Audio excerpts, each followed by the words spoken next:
So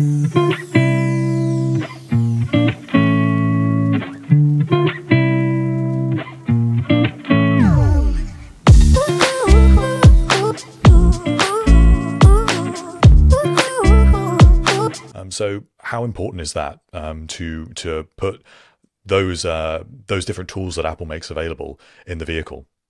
Well, I think choice for the customer is important. We looked at CarPlay, and obviously you won't be surprised that a lot of our customers have iPhones, and they're used to doing things a certain way. We think our user interface and we think our applications are really, really good, and in fact, a lot of people are really happy with them. But there are some customers that want CarPlay. So what we've done is, for those customers who want it, we've integrated in a Lucid-like way. We try to make it seamlessly fit in with the user experience we provide, and we work very closely with Apple to do that. And we think we've tried and succeeded in making it work just as well wirelessly as it does wired, which is, kind of a statement, because as you can imagine, we are integrating kind of a black box, which is CarPlay, into our system. And it touches every piece of the infotainment system and the wireless system. So it's a very tight and very complicated integration.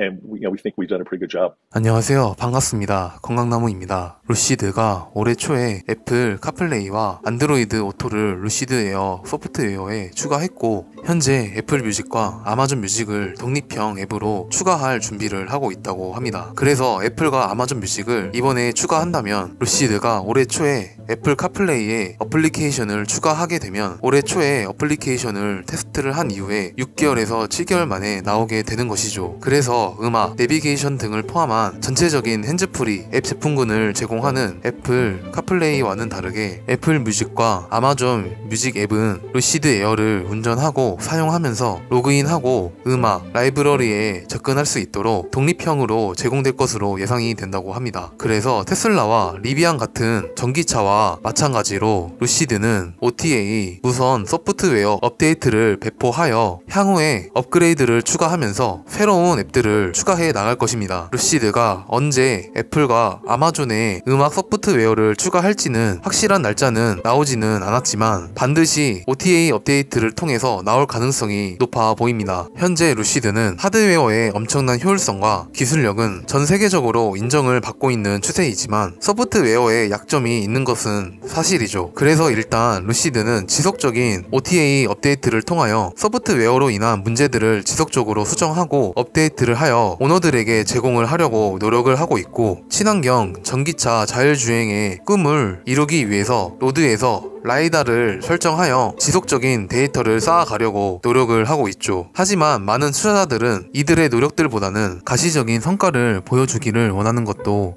사실입니다. 왜냐하면 지금 루시드가 생산에 대해서 많은 어려움의 과정들은 어쩔 수 없는 성장통이긴 하지만 주가에 좋지 않은 영향을 주긴 했기에 이러한 것들의 영향을 많이 받는 투자자들은 시장을 떠나갔죠. 그리고 앞으로 루시드가 전기차 양산에 성공을 하였어도 앞으로 소프트웨어에 대한 발전이 없다면 전기차 시장의 경쟁이 가속화되면서 도태될 가능성이 높기 때문이죠. 하지만 최근에 인터뷰에서 언급했던 마이클 벨은 루시드와 애플의 협업은 향후에 루시드의 소프트웨어 부분에 가장 중요할 것이고, 결과적으로는 소프트웨어적으로 막힘없이 탄탄한 성공의 가도를 이뤄나가기 위해서는 단순히 전기차로 보는 것이 아니라 전기차를 통합적인 하나의 컴퓨팅 시스템으로 나아가야 합니다. 그렇게 하기 위해선 전기차를 사고 싶게끔 만들어야 할 것이고, 그것에 대한 핵심은 소프트웨어이고 나중에는 가장 큰 중심적인 역할을 할 것입니다. 그래서 마이크 벨이 말했던 것처럼 루시드는 애플 카플레이가 루시드 에어 차량에 통합된 것은 굉장히 중요하고, 앞으로 루시드 차를 경험하는 오너들에게 좋은 경험들을 제공하면서 이를 위해서 애플과의 매우 긴밀하고 협력적으로 지속해 나아가고 있다고 하니, 앞으로 인포테인먼트 시스템으로 나아갈 때 애플도 루시드도 서로의 관계가 악어와 악어의 관계로 지속해 나갈 가능성이 높을 것입니다. 이번에 3대 지수가 모두 상승 마감을 했는데요. 미 재무부의 채권 발행 계획을 발표했고, 미 재무부는 4분기 국채 입찰 규모 1120억 달러를 발표했죠. 현재 국채 가격이 너무 올라서 인해서 시장에 부담을 주고 있는 상황이었지만 시장의 예상치였던 1140억 달러보다는 낮았고 국제 발행 계획이 예상보다 좀 더 작은 것이 확인이 되면서 채권 가격의 상승 그리고 채권 수익률의 하락으로 이끌게 되면서 채권의 수가 덜 발행이 되면 매도 매물도 적게 나오게 되어 가격과 반대인 수익률이 떨어지게 되면서 시장의 호재로 작용하게 되었죠. 그리고 유가 또한 80달러 근처까지 내려오게 되면서 중동 전쟁으로 인한 유가 가격의 불안정성이 어느 정도 해소되어진 것으로 보여집니다. 그리고 최종적으로 마지막에 파월이 매파적인 발언이 아니라 비둘기적인 발언에 시장은 긍정적으로 받아들였습니다. 왜냐하면 일단 인플레이션과 임금 상승률이 점진적으로 둔화가